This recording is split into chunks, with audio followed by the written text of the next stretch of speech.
ঢাকা মেডিকেলের এবং সরজিতে নিউরো সায়েন্সে কোনো মেডিকেল পাচ্ছি না, সব ডাইরেক্টরের সাথে আমার লাগা করেছি, যত রকম ট্রিটমেন্ট করেছি কিন্তু সুস্থতা হয়ে উঠতে পারিনি।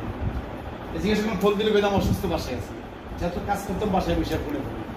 কিন্তু এই যে আপরের থেকে আমি আল্লাহর রহমতে মানে এলিট ভেঞ্চারের প্রোডাক্ট এটা হচ্ছে মূলত তার সম্পর্কে অডিয়েন্সদের সামনে বলেনি, আমি কি বলবো, প্রোডাক্ট তো অনেক ভালো, আমি হ্যাঁ ভালো, কিন্তু এটা আমি খাইনি, না খাই আমি বলবো কি হবে। পরে ঠিক 15 দিন পরে আসলো প্রোডাক্ট, খাওয়ার পর আমার জিজ্ঞাসা করতো আমি হ্যাঁ বলতে পারবো। 10 মিনিট এটা এনার্জেটিক করে, এটা টেকনোলজির মধ্যে ভালো কাজ করে, সেলফ ডিভিশনে কাজ করে। আমার যে পেশেন্টকে দিলাম কালকে আসছে সে, তাকে কিন্তু আমি প্রেসক্রিপশন লিখে দিচ্ছি, 15 বার বলছি এটা 6 মাস থেকে 1 বছর খাবেন।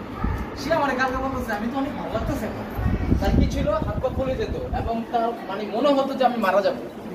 তো সেক্ষেত্রে আমার বলতেছে এই রমজানটা যাচ্ছে, আমি যদি একটা রোজা রাখতে পারতাম খুব ভালো লাগতো। কালকে আসছে স্যার আমি কি রোজা রাখতে পারবেন, আমি একটা রোজা হলেও রাখতে পারবেন আপনি কি খারাপ লাগে কয় না, আমি আপনার পা ফুলা ছিল, চেহারা ফুলা ছিল, এটা কমছে আলহামদুলিল্লাহ স্যার, দেখতেছেন না তার ভিতরে একটা হাসির একটা মানে ঝিলিক চলতেছে।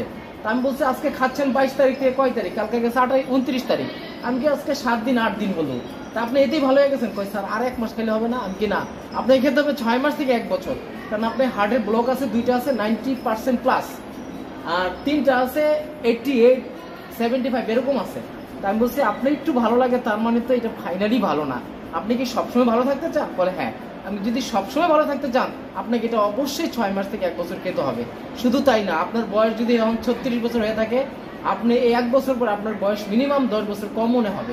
কিভাবে মনে হবে, আপনি শরীরে এনার্জি পাবেন, আপনার শরীরের যে শক্তি পেতেন না সেটা পাবেন, আপনার হাত পা জয়েন্টে ব্যথা ছিল, ওনার আবার বাত জ্বর আছে পজিটিভ, উনি বাত জ্বরের জন্য ওষুধ খাইছে প্রায় 10 বছর, কাজ হয় নাই। আমি ওনাকে বলছি ব্যথার ওষুধ দিব না, আপনার কি ব্যথা কমছে, হ্যাঁ ব্যথাও কমছে।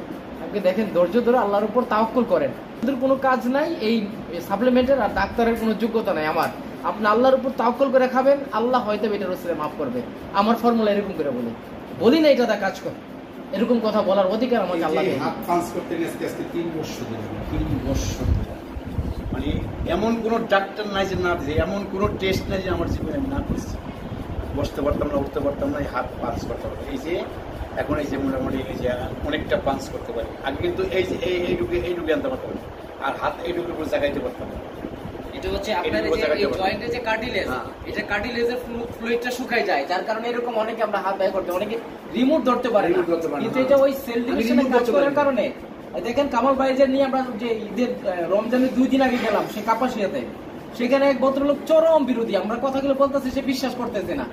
প্রথম তারে খাওয়াইছি, খাওয়ানোর পরে 10 মিনিট পরে সে বাইক অ্যাক্সিডেন্ট করে ডান হাতে সে ব্যথা পাইছে এবং হাতটা ধরলো ব্যথা করে। তা উনি আমাকে হঠাৎ করে বলতেছে কি হাতটা চাপ দিন তো, আমি চাপ দিচ্ছি, বলে আর একটু জোরে দেন, আমি দিচ্ছি, দিলাম তো, কারো শক্তি দিয়ে দেন, দেওয়ার পর বলছে ব্যথা না। আমি কেন এখন দিতে বলেন কেন, আমি আজকে 2-3 বছর আগে বাইক অ্যাক্সিডেন্ট করছে, আমার অপারেশন হয়েছে, কিন্তু এই হাতটা আমি অনেকক্ষণ রাখতেও পারি না, ব্যথা করে, কিন্তু আজকে ব্যথা করতেছে না কেন। আমি কি আপনাকে যে 15 মিনিট আগে খাওয়ালাম, হয়তো আল্লাহর রহমতে সেটা কাজ হয়েছে। চাক্ষুষ প্রমাণ, সে লোক কিন্তু প্রোডাক্টের অর্ডার দিয়েছে, সে চরম বিরোধী ছিল এবং সে কোনো অবস্থায় কথা মানতেছিল না আমাদের। পরে এটা ভিডিও করে আমরা নিয়ে আসছি যে দেখেন রেজাল্ট যদি হয়, আমি এমনি বলি আপনার ভাই ডাক্তার, আপনি রোগের জন্য 3বার 4বার গেছেন তার কাছে, ভালো হন নাই, তার কাছে কি আপনি যাবেন, কয় না যাবো না। আমি কি আপনার শত্রু, সে ভালো ট্রিটমেন্ট দেয়, শুনছেন এই ধরনের পেশেন্ট সে ভালো হয়, আপনি তার কাছে গিয়ে ভালো হলে আপনি যাবেন না, তো অবশ্যই যাবো। বিষয়টা হচ্ছে এরকম, আমরা তর্কে না যেয়ে এই প্রোডাক্টটা যেহেতু ইনস্ট্যান্টলি কাজ করে, একটা লোককে মাত্র 2 মিনিটে পজিটিভ করা, আপনি কি মনে করেন, একটা চরম নেগেটিভ লোক আমি মনে করি এটা চরম পজিটিভ হবে, কারণ তাকে যখন আমি রেজাল্টটা দেখাবো সে তো চরম পজিটিভ হয়ে যাবে। এই জন্য নেগেটিভ পেশেন্ট আমাদের জন্য বেশি পজিটিভ।